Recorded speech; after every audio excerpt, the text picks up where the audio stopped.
From the lighter side of pest control, this is the Tales from the Crawl Space podcast. Well, hello again, and welcome to another exciting episode of Tales from the Crawl Space. I, of course, am Brad Harvey, Supreme Overlord of the Pest Control Humor Depot. And with us out east, we'll start off with Mr. Jack Starry. Jack, how you doing tonight? Hey, how you doing? Doing all right. I'm squeaky clean. I took 2 showers a day, motherfucker.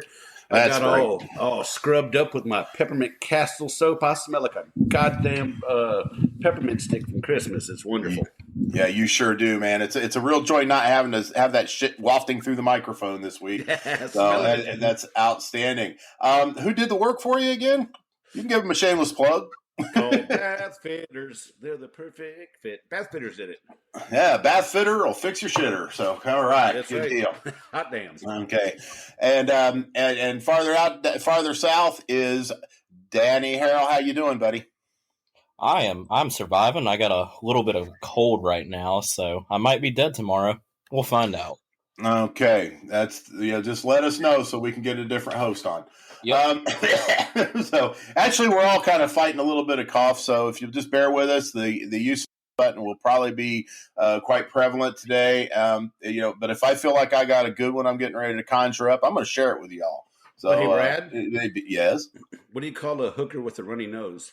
Full. That's correct. Absolutely. Okay. This is good. This episode is going to be an absolute juggernaut because we were able and blessed to get a guest today. And a little bit about our special guest today. He hails from Chicago, Illinois. Chicago has around 10 years of experience in the industry, and he's going to talk to us a little bit tonight about the dark underbelly of what goes down in the Windy City, and a lot of other things too. I've had the pleasure of Facebook knowing the guy for over a year or two now, and as Dennis Miller would say, he's a hail fellow well met. And ladies and gentlemen, without any further ado, I give you the Slim Reaper, Kevin Wilhite. Kevin, how you doing tonight? Gentlemen, thank you. It is my distinct honor and pleasure to join you here this evening for the show. Great. We're tickled shitless to have you, man. You are probably one of the most intriguing and interesting characters that we have that make up the Mod Squad. Your chronicles of life as a pest control technician, owner, manager, jack of all trades, ruthless parachuter. He's this guy's a true Renaissance man. Okay, I've kind of why don't you flesh out what I just bragged on you about? Tell us a little bit about yourself. Areas of expertise. Sure. Well, I started my life growing up on the south side of Chicago. I had a pretty good mixture of both Catholic and private education growing up, which, as you can imagine, made for a pretty interesting educational experience. So like most of the guys, finished up school, went on into the professional world. And believe it or not, I actually started my career in the white-collar world in engineering for AT&T, but pretty quickly discovered that office life was not for me. Sitting behind a computer screen all day was as close to being as jail as I could think. So I thought, hey, if I'm miserable, I got to change my life. So I went back to school. I got a degree and proceeded to get recruited into pest control by another smooth-talking Irishman. And all these years later, here I find myself working for myself. But yeah, it's been fantastic. I mean, it's definitely not a field I ever thought when I was a kid, like most of us, I would end up working in. But it's been an unbelievably rewarding experience working in this field, and I really have no regrets about the choices that I made to get here. Hi, Kevin, me boy. Have you heard of the Pied Piper? Well, I was waiting I knew somebody was going to break out a brogue. I figured it would be Jack.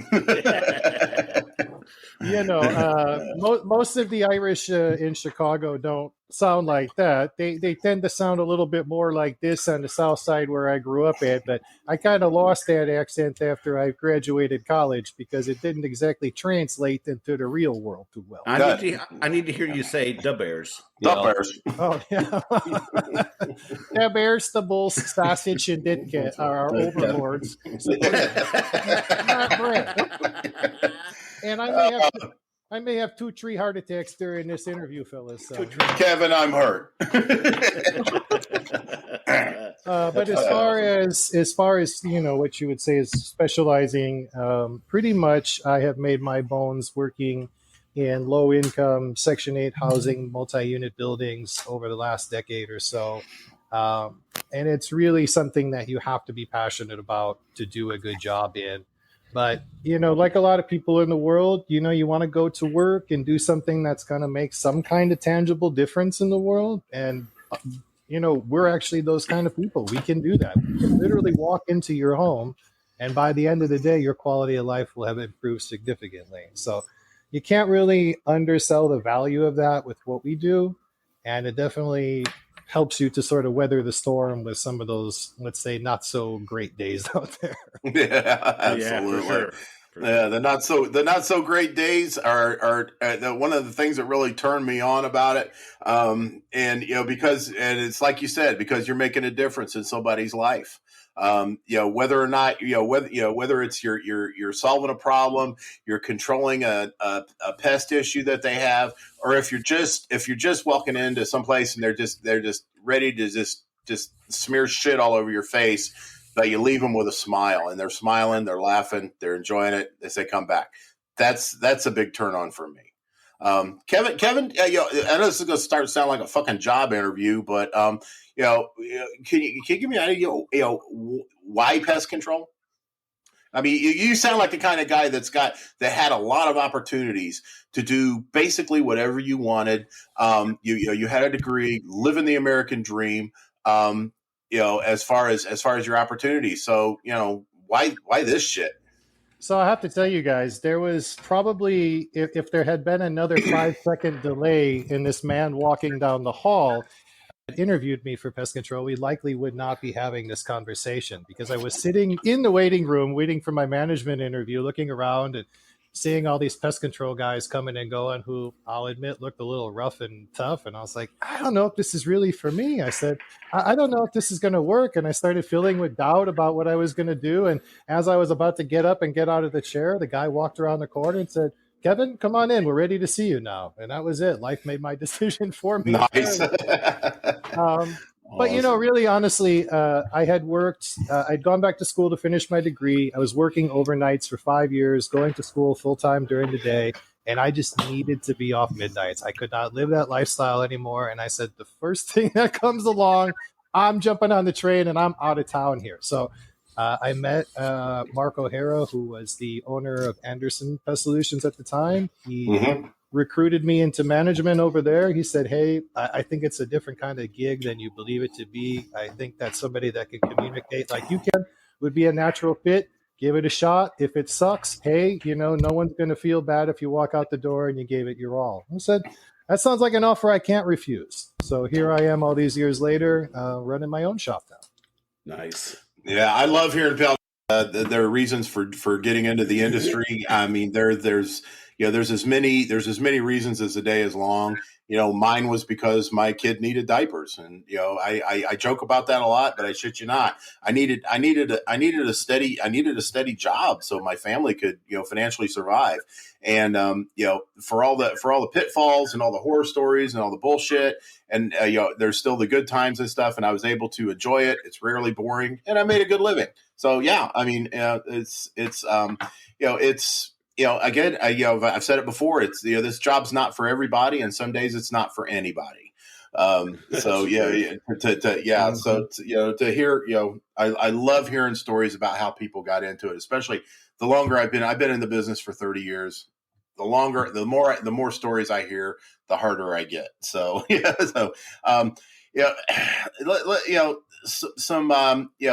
like I said, it's not for everybody. Some people have different different reasons for getting into the business. Some of them are just to get a little granny poon. I believe Danny has a story about a little bit of a technician that found himself in a bit of a sticky situation. That does tend to happen to people. Let me pull it up real quick. Okay.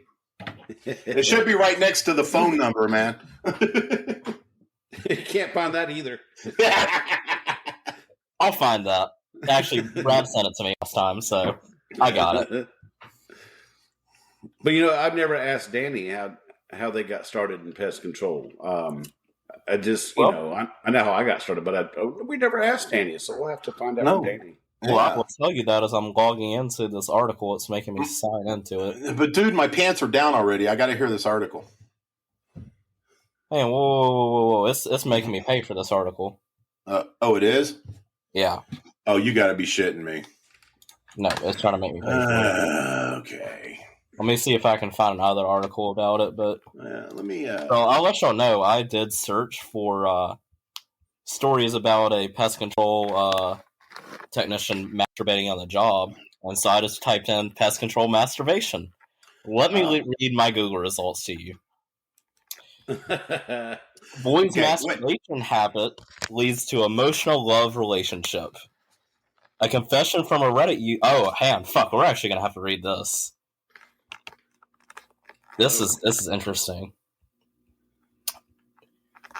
And I got the other article, so if you read that one, I'll read the other article. Go ahead and read the other article. I'm going to find this Reddit post. All right.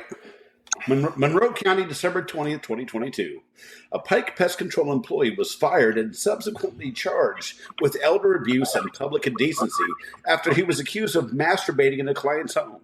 According to reports, the man asked his elderly client if she had a place he could sit down, and when she returned a short time later, he was lying on her sofa touching his penis. The suspect, James Cicero Hamlin, 38, arrived at the victim's home around 10 a.m. to spray for pests. After completing work outside of the home, Hamlin came inside to spray. The victim told police he came out of the laundry room saying he wasn't feeling well and asked for a place to lie down. The woman told him he could lie on the living room sofa. She noted Hamlin's pants were unzipped and a string was hanging from the zipper. You sure that was a string? That's what I'm wondering. The elderly woman left Hamlin alone for a few minutes, and when she returned, he was masturbating. She said Hamlin asked her to come to check his penis to see if he was bleeding while continuing to masturbate. I guess, if you keep it moving, it keeps blocking up the pouring. I don't know. But the victim declined to suggest Hamlin go to the hospital if he thought he was bleeding from his genitals. The woman left the room, and Hamlin left nearly 10 minutes later without speaking to her. I guess it took him that long to finish.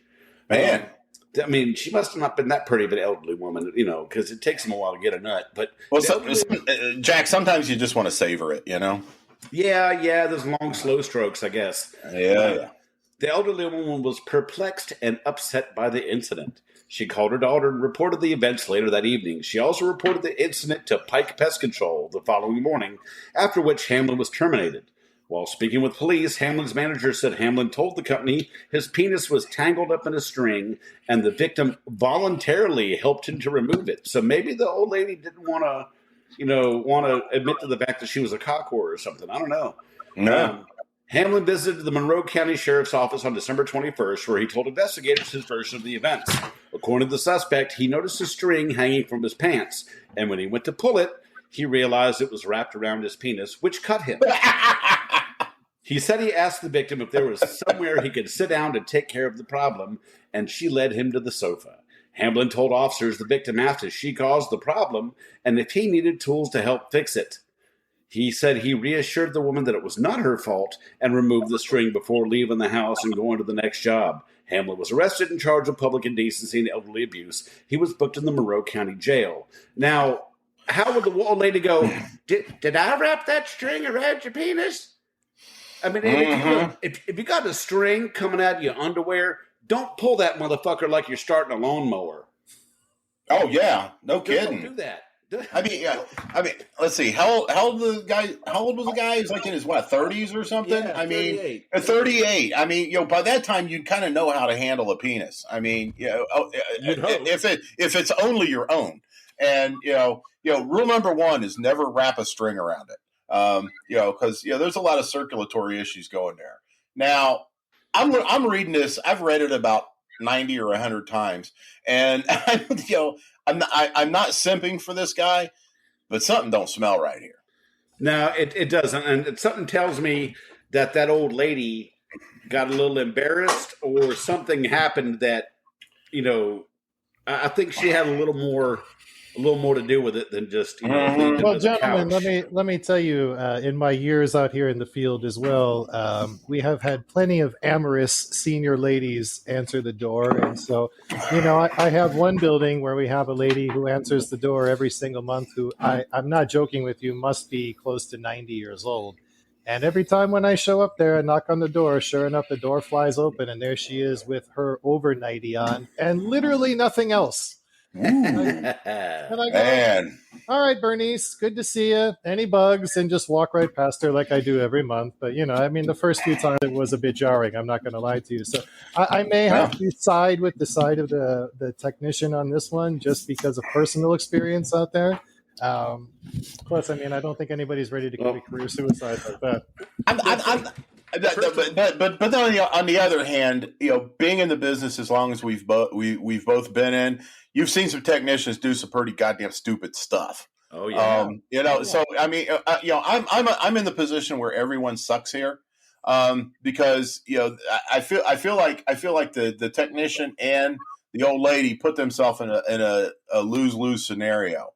But the odds always fall in the favor of the house. The woman's the old lady's always going to be the victim.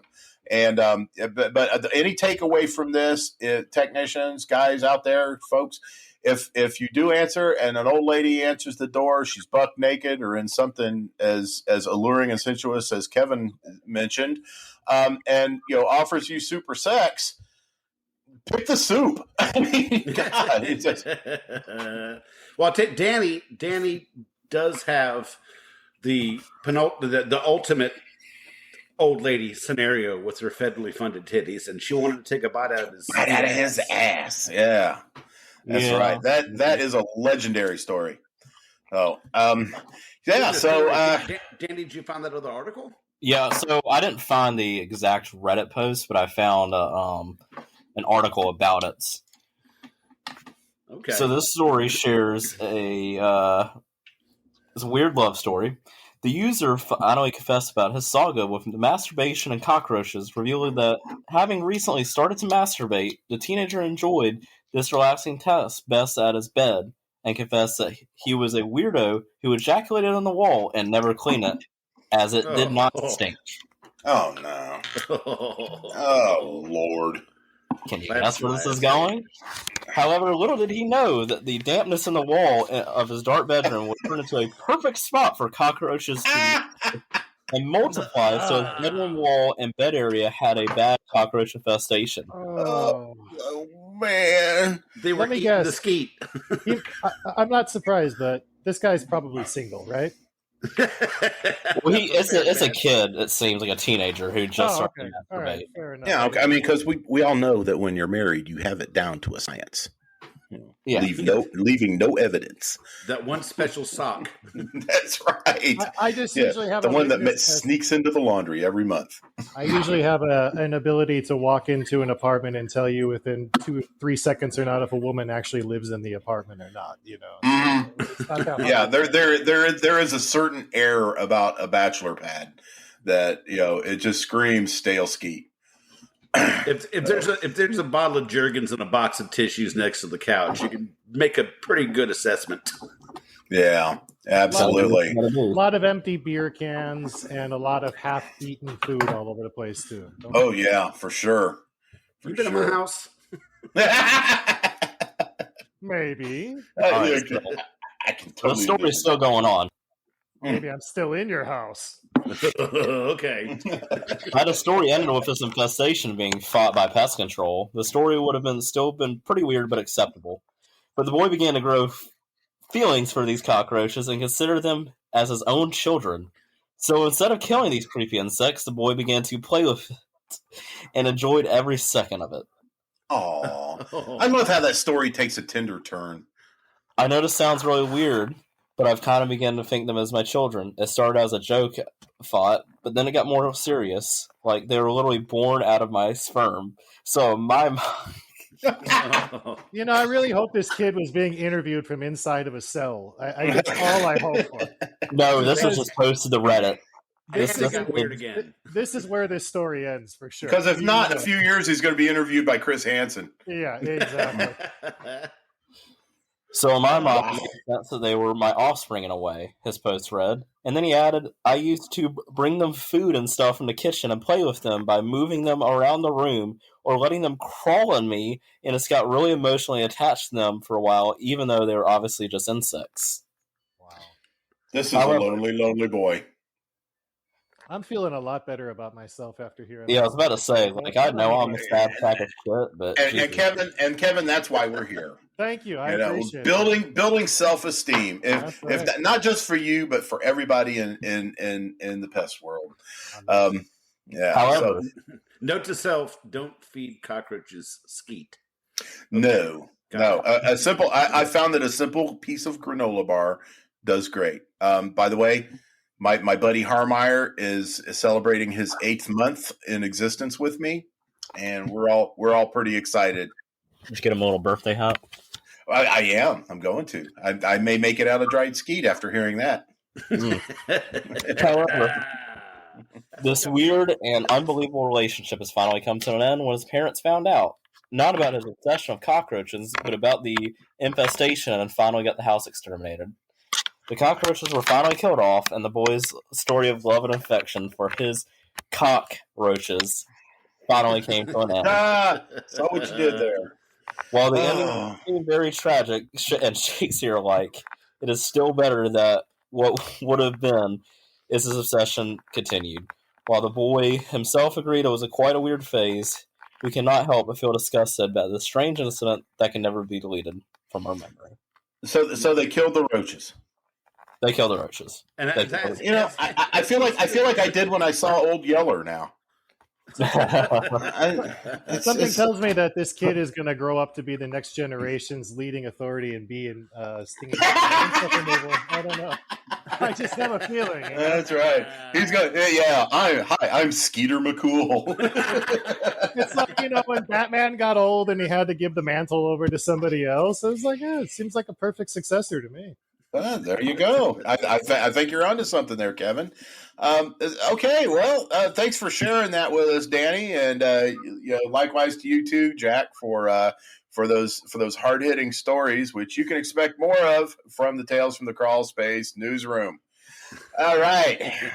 Okay. Oh, guys, in case we forgot, we do have a guest. Hey, Kevin, how's it going? Oh, hey. All right. Back to you, buddy. Let's, we've talked enough about seminal fluids and six-legged critters. Tell us, what's a day in your life like?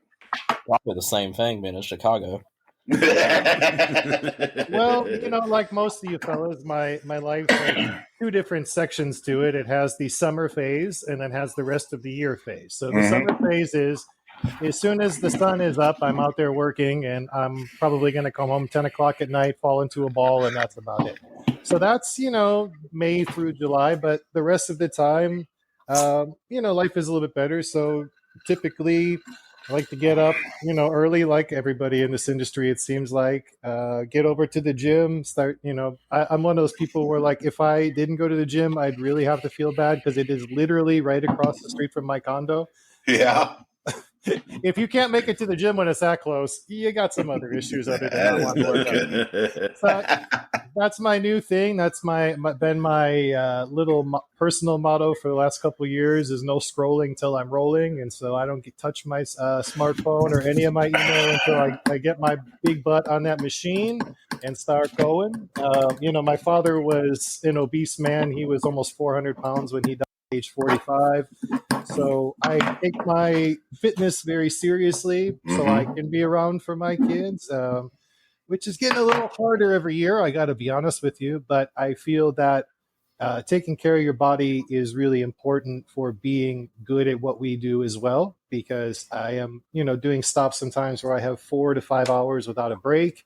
And if I wasn't taking care of my body, I would be screwed by the third hour, I'm sure. And so, yeah, we're going to finish up with that, take the kids to school, do the field work for the day, come home, finish up the paperwork, and then, do what everybody else does at night. Make dinner, hang out with the kids, do a little online gaming every once in a while with my son. He likes to play Fortnite. So I team up with him, and then he yells at me for the next 20 minutes about how much I suck. And how I'm embarrassing his squad and all that other kind of stuff. It's good for the ego to constantly be put in check by somebody after being the boss all day. That's for sure. There you go. Yeah, fun stuff like that. Embarrassing your kids is like a rite of passage to dadhood.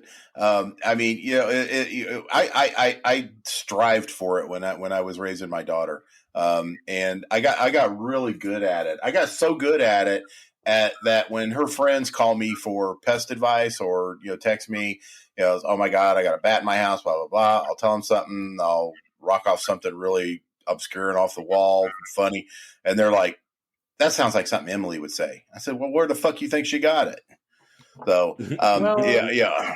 I've had to do that, and I have a stepdaughter who is in medical school right now who thought that she could, push me and not get tested. So I said, if you don't stop, one day I'm going to show up at your school. I'm going to pull up in front of the car line. I'm going to blast 90s hip hop and get out and do a dance to it. And right on.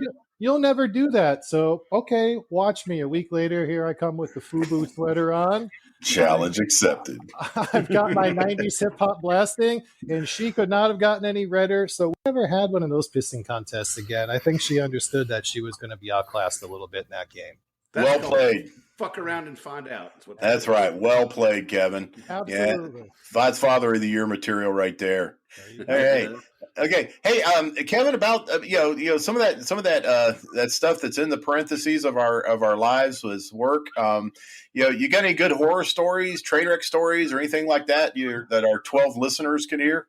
I mean, listen, we could sit here all night with working in Chicago. That's for sure. Right. So I've got a few. Most recently I was doing work on the west side of Chicago in a new building, and a guy got shot and killed while we were doing work in the building. So that wasn't a great day. Yeah. I've had people shoot into the units that I've been working at. I one time locked myself in a facility overnight because I was down in the basement and had put something to pry the door open so that wouldn't happen. And then some guy comes walking by with headphones on as I'm screaming for him to not do it, and closes the door and seals me in the building overnight. So that wasn't great. But probably the worst is the amount of dead people I'm in my day-to-day life going through. In the last close to 15 years now, I'd probably put it at over 100 dead bodies I've come across. Wow. Yeah. Oh my God. Yeah. Are you? Does it desensitize you, Kevin? Look, the first time, I got to be honest with you, it shook me up a little bit. It was something I just wasn't ready for. I was in a unit with the building manager, and I was like, "Oh, hey, I forgot to check the bathroom," and I just flipped the door open, and the lady was just dead on the toilet, like already turning color. And the ironic part about that story was my ex-wife was working as a property manager just up the street, and I called her. I'm like, "Oh my God, this happened!" Blah blah blah, And 5 minutes later, or whatever it was, her assistant comes walking in and goes, "Hey, this woman that was going to move in is not working. Going to move in. She passed away." And she said, "Just out of curiosity, where did she live?" And she gave the address. She goes, "Oh yeah, my husband found her body this morning." Oh, so, wow. Yeah, talk about an interesting scenario. But yeah, during the pandemic, especially, it was a huge issue because nobody was checking in on anybody, right? So sometimes I was literally the only person that was going through some of these places, and I was the only one that would see people. So aside from it being kind of sad where you would see these old people that were shut in with like no human contact, we would come across really horrible situations. So the worst one probably out of all of these was I had a guy during the pandemic that moved into a senior building and refused to give us access to the unit for several months. And he was so horrible. He'd slam the door in my face. He'd tell me to go do fun things to myself, like all kinds of stuff. Finally, the quarantine order lifts, and I'm like, all right, I'm going in this guy's apartment today. I don't give a shit what he says. So I knock on the door. He starts with his nonsense again. I stick my gigantic foot in his door, and I go, not today, pal. I'm coming in. Door flies open, probably, and I'm not even overestimating here, 4,000 to 5,000 bed bugs in this guy's little one-bedroom apartment. Yum. Just everywhere. The entire ceiling is covered with them. There's blood stains all over his floor from where he's walking across them like Lucille Ball stomping on the grapes and the wine. Just the worst thing you can imagine. So, I lose my temper with this guy, fucking scream at him. I dress him down. I said, I got all these little old ladies in this building. What the hell? So I kick him out. I do the treatment. I say, okay, I'm going to come back in 2 weeks and see what I can do here, but I know it's going to be bad. So I come back 2 weeks later. I knock. The guy doesn't answer. I knock again. The guy doesn't answer. I go in and I announce myself. Don't see anything. Okay, great. Probably scared the guy away. So I begin to spray, and I come around the corner, and I have that moment where your brain sees something, but it doesn't really make sense what you're seeing. And I just see these 2 feet pointing up at the ceiling. And I said, oh, boy. And so here I go around the corner into the kitchen, and there's this gentleman laying there dead on the floor with the heroin needle still stuck in his arm. And all of a sudden, the way that somebody could live with that many bed started to make a little bit more sense to me. Right, sure. If you're doing that much heroin, odds are you're not going to feel the bed bugs biting you. No. So that was about as bad as it gets. And then, of course, the EMTs show up, and they're trying to ask me to spray the guy's dead body for bed bugs. Oh, fuck that. Before they throw him in the meat wagon. I said, fellas, look, I got to draw a line somewhere in life. I do a lot of crazy things, but this is one I think I'm going to have to sit out. Yeah, he's your problem. Yeah, absolutely. Wow, Kevin, that's intense. This, I'm going to switch gears here because I'm a horrible interviewer. So I put one that's not, good, but I'm going to ask you, what's the funniest work situation in which you have found yourself? Okay. So there's a few of those. The one thing was, there was a guy that we used to work with, that would open the doors for us in the apartment buildings, and he was deathly afraid of dogs, right? I mean, he was absolutely terrified. And so these little dogs would come and everything, and he would freak out. So this one guy had a little tiny Chihuahua, and so the guy opens the door the one day, and he gets with an argument with the guy about the Chihuahua, and they're going back and forth. And the guy, he's like, yeah, this guy's a total jerk. So we end up back at this guy's apartment a few months later. And this guy, just to be a dick, we opened the door with the key, and the guy had put some kind of motion thing on there that as soon as the door opened, this speaker goes off super loud, and the sound of this werewolf just rings out like, and I swear to God, I have never seen a guy more terrified in my entire life than this guy was in that moment. He screamed like a little girl and ran down the hallway for dear life, and we were just all beside ourselves laughing. I love it.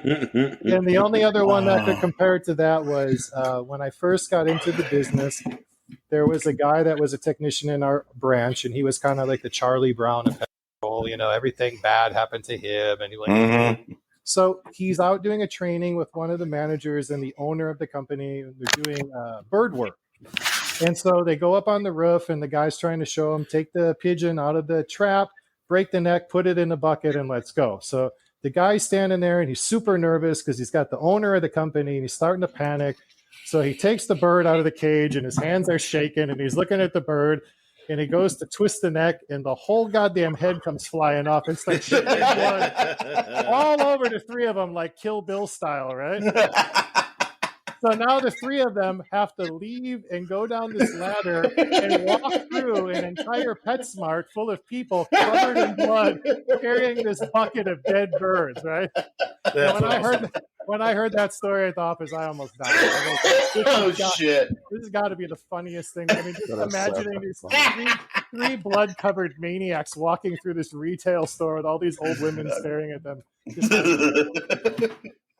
Damn. Oh, wow. Oh, that's awesome. Yeah, no what's kidding. That, That's a pop goes a weasel. Absolutely. Man. Fucking Ozzy Osbourne would have been proud. Oh, yeah. Nothing. I'm a sick fuck, right? But I mean, gore doesn't bother me like that. Animal, pest related gore, because this is what we do. I'm glad to see them be dispatched. But yeah, when you get to throw blood and guts and severed heads and stuff like that into the equation, it makes your day. Listen, I tell people all the time, they say what we do is so disgusting, but I tell people, I go, when I was 14 years old, I worked at a pizza place, and we had to take chicken and clean the chicken in order to prep it for frying it. And I'm telling you, that was 1,000 times more disgusting doing that in a hot pizza kitchen in the middle of summer with that raw meat than anything I've ever done in pest. Oh, hell yeah. Man. I think it's all relative, Yeah, slime takes a whole new dimension above 90 degrees Fahrenheit. Right. It's disgusting. So I grew up in a damn fish market. Yeah. Ooh, a fish market? Ooh. Yeah, I grew up in Alexandria Seafood and Poultry, my family's business, and I'd go in the back and they're cleaning fish all day. That's where I learned to clean fish. I was elbow deep in fish guts from like 5 years old. So. Yeah, that's also where you develop your taste in women, right? Well, yeah, if it smells like fish, make it a dish. If it smells like cologne, leave it alone. That's what I learned when I was 5. That's why I always keep a jar of McCormick's tartar sauce on my nightstand at all times. Yeah. Hey, Kevin, you do a lot of work with public housing in Chicago, and the media is ridiculously not kind, and I feel like sometimes they're not accurate. You've seen a lot, you've done a lot of work in public housing. Are there any myths or misinformation that now's a good time for you to dispel that to some of our listeners? So I think that's one of the biggest things that I've noticed about working in the inner city is that, when I started in pest control, one of my first assignments was working in the infamous Cabrini green housing projects where the story Candyman was from and all this kind of good stuff. Mm-hmm. But, there really is a distinct difference there. And the number one thing is that, and I don't want to get onto a very political tangent here, but we may touch on some political things here. So a lot of times what you hear from maybe people that don't spend time in the inner city is about what they think people in the inner city need. I am in the inner city every day of my life, and I can tell you that those two things are not exactly aligned with one another. So what we see is a lot of really well-intentioned money that goes into these areas, but there's not a lot of follow-through on the actual machinations of how these things work. So, for example, let's say you have a building that's dedicated to helping young mothers in the city who maybe would be homeless otherwise, right?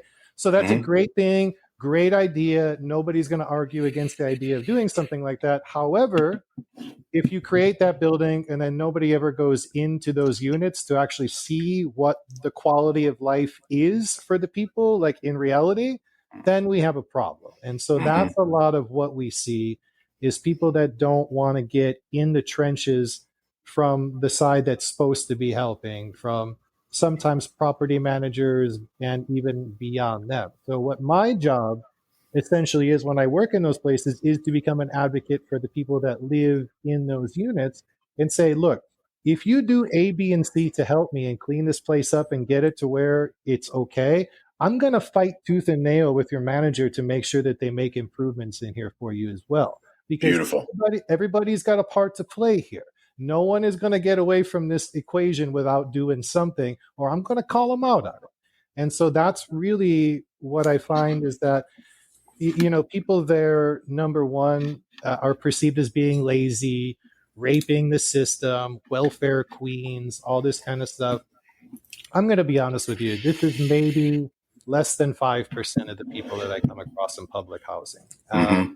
A majority of the people I run across are people who have kids that need a place to stay, who are disabled, who are elderly, who have mental impairments that, will preclude them from having any kind of a gainful employment where they could afford rent in Chicago, which is right. So there's a lot of that goes on. It's not, a bunch of people sitting around smoking blunts and watching flat screen TVs all day, like you might have some people tell you. Another thing that might sort of fly in the face of public perception is how generally conservative people are that live in public housing when it comes to their viewpoints on the world. And that can be both positive and negative. There's a lot of people in public housing where, you might have some people on certain political ideologies saying the idea of sending the National Guard into the ghetto is by design racist and singling people out. I have people in the ghetto saying, hey, we need help with this gang situation. And maybe if we even had a buffer between us and the police, maybe that would even help increase the effectiveness of the program, right? And so there's a lot of varying opinions on a lot of different things, a lot of people trying to do a lot of good stuff down there as well.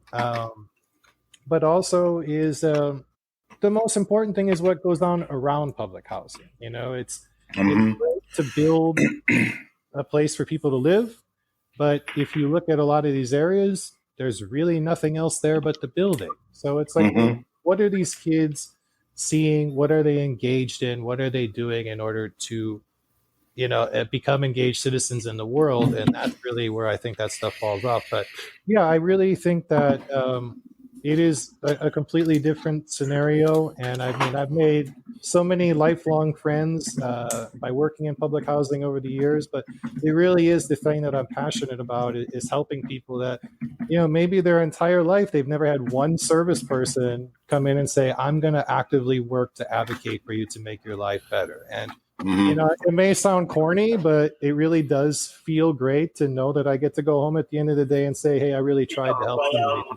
Well, I would think that owning your own business gives you a lot more liberty to be able to do that, because I know there's a lot of companies, especially the big box pest control companies, that just don't want people to get involved. Yeah. They don't want their name brought out when it comes to battling with a slumlord or whatever to improve conditions for people. They just tell you to stay the hell out of it. Oh, absolutely. And of course, their legal department would definitely advise them to pursue that course of action as well.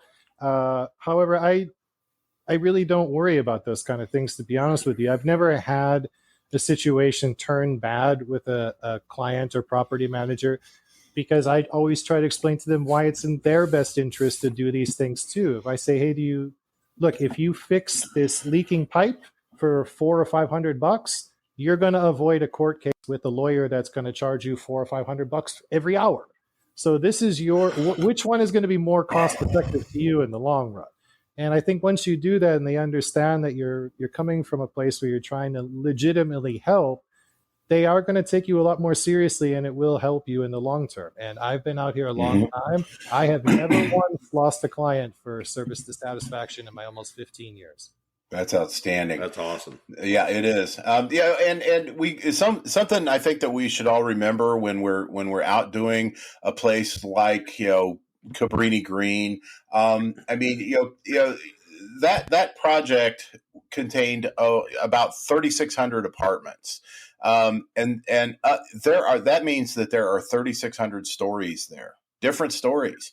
Sure, there's as Kevin was saying, the crackheads, the drug addicts, the gang activity makes up a very small part of it. Although it does, that small part does have a tremendous effect on the entire project itself. You've also have the people that the elderly that basically have nowhere else to go. I mean, they're basically trapped. So it's kind of upon us as human beings to give them the best experience that we can. Now, that said, if they're gonna be pain in the ass customers and be bitchy about it, it's like you just you treat them like everybody else. But you gotta put yourself out there. You get involved as much as you can, as much as you want to. But just remember, they're people. They're people just like us. They have their own stories, they have their own situations, and the reasons why they're there. And as long as we have that mindset and going in with that attitude, they're good. They're going to have a good experience, and it's just going to make you a better technician and better person. It's all about empathy. I mean, Now- absolutely. And when I go into places with people that are low income, and you do a good job for them, the amount of thanks that you get, they're so effusive about it. Versus if you go and you deal with some high end clients and you do a great job, they're like, "Well, that's what we expected you were going to do. Thanks, bye." Mm-hmm. Yeah. And that's kind of it. So, there is a lot of personal satisfaction being taken away from that as well. I agree. There's always, regardless of how big, how small the job is, a job well done is always gives you the good feels. Absolutely. So, okay. As is always the case at Tales from the Crawl Space, the conversation inevitably turns to the subject of sexual hardware, and tonight is no exception. So, everyone has a pet story in this category. Kevin, what's yours? Okay, well, this was one I really had to rack my brain about because there's been so many of them over the years. Yeah. I mean, there's probably at least, 3 or 4 times a week you do the bed flip and you find the vibrating toy massager under there. So that's not uncommon. What was uncommon was I did a residential one time as a request to a friend, and he said, I've got these people, they're kind of mousy and quiet, so don't think that they don't like you. They're just really to themselves. So I go in, beautiful home in the North Shore of Chicago, multi-million-dollar home. Go inside, it's a couple probably in their early 50s. House looks extremely normal, really boring, really vanilla. I'm like, okay, it should be a piece of cake. And so the guy goes, yeah, just see yourself around. He was in the middle of a business call. So I start to do just that. And, like most guys in our business, they go down to the lower level of the home. And I find this door, and it was a little hard to open, but, I finally kind of nudged it and it popped open for me. And I probably should not have nudged that door open because inside of this room was the largest porn dungeon you could ever imagine. I'm talking chains, I'm talking whips, I'm talking suspension hoops from the ceiling. There were things that were larger than my arm made out of rubber. It was unbelievable. I could not, I could not square this with the people that I had just met 5 minutes earlier who literally looked like they would love to sit down and talk with nothing more with you about tax law for like an entire evening about tax law or something, right? Yeah. Jack and Danny are awful quiet. I think they're struggling with their flies right now. I was gonna tell Danny to stop touching themselves. I know Danny's been real quiet. I actually was wondering with Danny, you've been doing some lower income housing, haven't you? I did with the company I was with previously. This company, we don't really deal too much of that stuff. Well, okay. I thought maybe it'd be a good chance to pick Kevin's brain about servicing low income housing. No, I definitely can think of a question. Besides a sex dungeon, what is just the oddest thing you've seen walking into somebody's apartment? Well, I do a place that has a lot of people that have come from the hill areas of Central America. Pardon me. So now I have been observing some really interesting things lately regarding what I would call, for lack of a better term, sacrificial altars in homes. And so last week we went into one, and a lady had all these sort of heads from mannequins all over her home, and she had them painted with various headdresses. And the only issue with that, of course, was that there were cockroaches crawling all over the sacrificial foods all over the altar. So here I am as, a middle-aged white man, and I now have to explain to this potential sorceress why she has to take her holy altar apart in her home. And so I'm really worried in this moment that she's going to cast some sort of spell on me. But then when I looked at the condition of this building, I was like, well, fuck, if she was any kind of halfway decent sorceress, she wouldn't be living in this hellhole, that's for sure. Mm-hmm. Absolutely. Man. So, okay, I did volunteer, I did offer to one of my associates to if you could ask Kevin Wilhite anything, what would it be? And James Schultz came through as always with his question, which is boxers, briefs, or commando? Gotcha. Well, I have a fourth option for that, and I'm a boxer brief man. There you go. There you go. Yes. Yeah. I gotta go along with you on that one, Kev, because those things, they give you the support. It's the best of both worlds, you know. Mm-hmm. It is.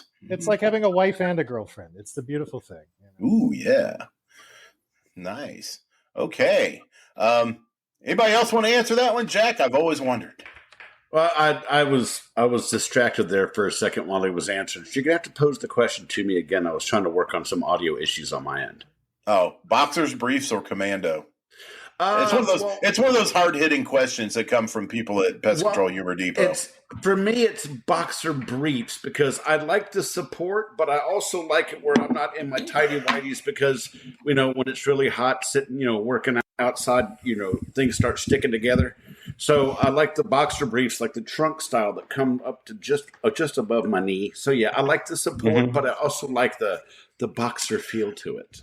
There you go. Yeah, I feel the same way. It's like I was telling Russell at the last episode of Ask Us Anything. The boys need a house, and especially in our line of work, because you are walking, you're doing a lot of walking, you're lunging, you're bending, you're kneeling, and support is important. And I think the boxer briefs do, as Kevin said, offer the best of both worlds. They give you that, and they hug your upper thigh like a fine woman, and I think they check all the boxes. Don't go hurting Danny's check all the feelings. boxes. No, Jack. I've saved the best for last because I'm dying to know what Danny rocks. Bikini bottom. Damn, good answer. Good answer. Okay. But that's only for special occasions. It's usually boxer briefs for me. If I'm working, if I'm going to bed, free cocking sometimes, There you go. Let it hang down. Sometimes touching your knee. And easy access is important too at bedtime. They say it's better for the sperm count. They say it's better for the sperm count. Yeah, and not only that, but guys, if the balls itch, man. You got to address it.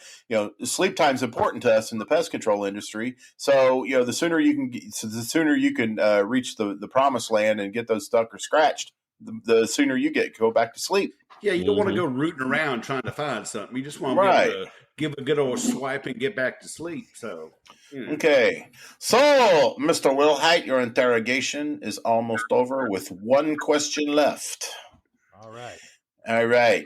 Brace yourself. If you could change one thing about any facet of our beloved industry, what would that one thing be? Oh, this is a very easy answer. And that answer would be to get more women involved in the industry. Fucking A.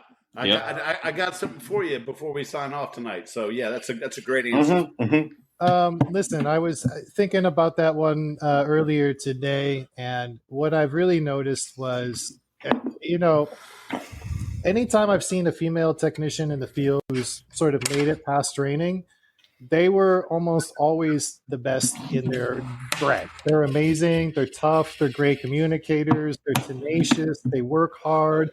They don't take no for an answer. I think they're amazing. So that would be my biggest push in the industry is to let the ladies know that, it's not a glamorous gig, but that's for sure. But the push in our industry is definitely more towards education and communication. And I think as we also see more women in other fields assume leadership roles, that it's going to be beneficial for companies to have more female managers to communicate with these ladies in power. Just like it's easier for two guys to sit around and complain about their wives giving them a hard time or talking about the football game on Sunday.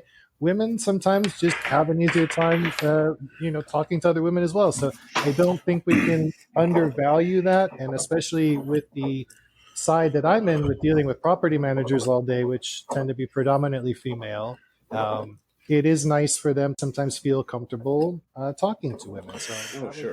Kevin, Jack, Danny, this question is for everybody. Do you have or have you worked with a woman in the past, be it technician, administrative, answering the phone, whatever?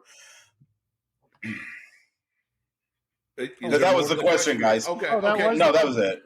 Oh yeah, no. Yeah. I mean, there's a lot of female admin in the companies that I've been with, but I worked with a girl named Kate when I was at the place in Pennsylvania, the awesome company I was with up there, and she was a stellar technician, and her clients absolutely loved her. Her attention to detail was impeccable. So, Kate, if you happen to be listening, I always admired you for your professionalism and everything. Yeah, Kate was fantastic, and yeah. So I have had the pleasure of working out in the field with a lady.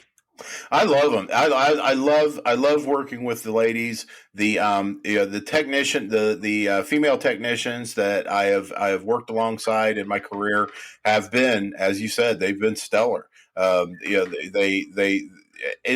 think it's a great job. I think it's a great career for them. The only issue that I have is actually not with them, but with some of the people that they have to deal with. There's been more than one occasion where I've had a customer, could I speak to a man? And it's like, okay, yeah, and if I hear that, once they speak to the man and that man is me, they got a straight up problem. And I've also had let's just say certain gas station owners, hoteliers, things like that, who will just completely shit all over a female who answers the phone. And the minute that happens, I put them on, park them, send them over to my extension, and then I handle it from there. Which sucks because I should let them handle it themselves. But I just can't. I can't stand it when it happens, and I got to get involved. And I know that that's one of my problems. I should let them try to handle the get the problem handled themselves, because I know they are able to do that. But let's face it, they don't make enough money to put up with that shit. Well, I also think that if we set the rules to make women technicians more comfortable in the field and not have to deal with that kind of bullshit, that I'm speaking more along admin and whatnot on that one. What my point is that the more we set up an environment in this industry whereby the women are protected in the field or other places like that from people, giving them comments like that, the better it's going to be for the men too, because we're going to be more respected overall. So it's an all boat sort of rise scenario there if we make it like that. But yeah, I absolutely agree with your comments about why some women would be reticent to do it, because I have had a female technician that I hired, and she went and did one day in the field in an apartment building, and a guy answered the door in his bathrobe, and she was like, I'm not comfortable with this. And it's hard to argue against that. So sure. But yeah, like I said, in all facets, I think it would be great. If you were asking one thing, that would be it. That's really no different. Yeah. But that situation is really no different than us walking into the old lady in the 90, saying, will you take something in trade or whatever? So. Well, it's a little bit different, but yeah, I hear it. Oh, it can be similar in some ways, and I also agree, Kevin, like having those rules in place and having more industry wide of just not letting companies who will let their customers treat their employees like shit. That's just not acceptable. And the company I'm with, that's, you have a customer that's treating you like shit, you let them know and they're going to handle it. And if we have to lose a customer because of it, we'll lose a customer because of it, because we don't want you. You're going to be treating this person like a dick, man, woman, non-binary, whatever. It doesn't matter. And that's my point too, is that, we, as an industry, we should not have to listen and be subjected to abuse of any sort by anybody. And that's, like, as you guys mentioned earlier about having my own shop, that's one of the great things about it, is if somebody starts talking to me in a way I don't like, I'll pick up my stuff and I'll walk out in the hallway. I go, I'm going to walk in the store again. If you continue to talk to me the way you did before, I'm going to walk right back out, and that'll be the last time we see each other. And very good. Yep. Right. I've done that. Yep. Yeah. And that's one of the best parts of being able to have your own shop is the ability to do that.